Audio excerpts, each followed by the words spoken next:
Halo, welcome to Labaik Bongca.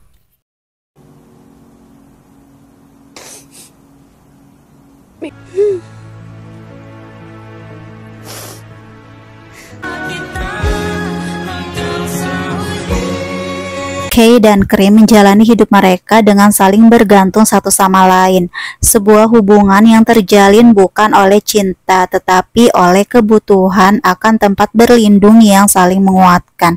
Mereka tinggal di sebuah rumah sederhana yang hangat. Kay adalah seorang pria yang pendiam, hidupnya berubah drastis sejak ibunya pergi meninggalkannya setelah ayahnya meninggal karena kanker. Sementara itu, Krim adalah gadis yang bebas dan energik, tapi dia juga punya luka. Kecelakaan tragis yang merenggut seluruh keluarganya membuat dunianya sepi. Dia menemukan pelipur lara dalam persahabatannya dengan Kay, seseorang yang bisa memahaminya.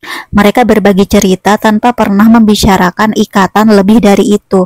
Tapi beberapa bulan yang lalu dokter mendiagnosis Kay dengan kanker stadium akhir, penyakit yang sama yang telah merenggut ayahnya. Ketika kabar itu datang, Kay tidak merasa takut. Dia lebih khawatir tentang bagaimana Krim harus hidup sendirian. Kay memutuskan untuk merahasiakan penyakitnya dan mulai menyusun rencana.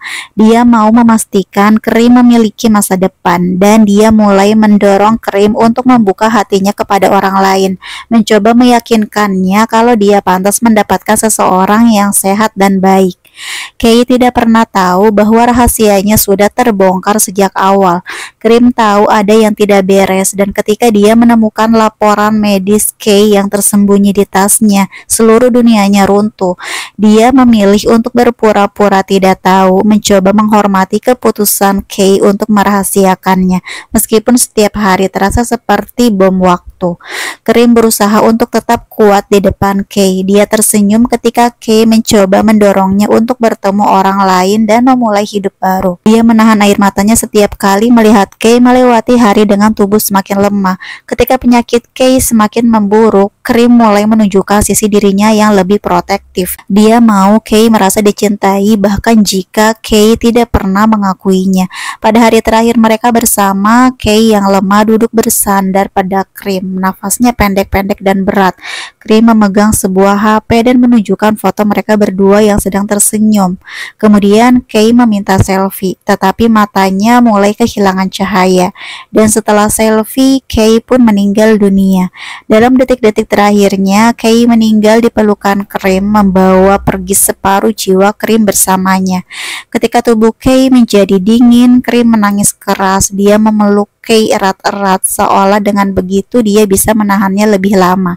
Pemakaman Kay berlangsung dengan sederhana ditemani hujan deras. Setelah pemakaman itu, Krim terbaring lemah di atas teras, tempat Kay menghembuskan nafas terakhirnya.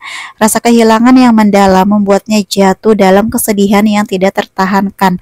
Jam pun berganti, tetapi Krim tidak pernah bergerak dari tempat itu. Dalam diam, tubuhnya yang rapuh menyerah pada beban luka, dan Krim akhirnya ditemukan tidak bernyawa. Krim dimakamkan di samping Kay, seperti yang dia inginkan.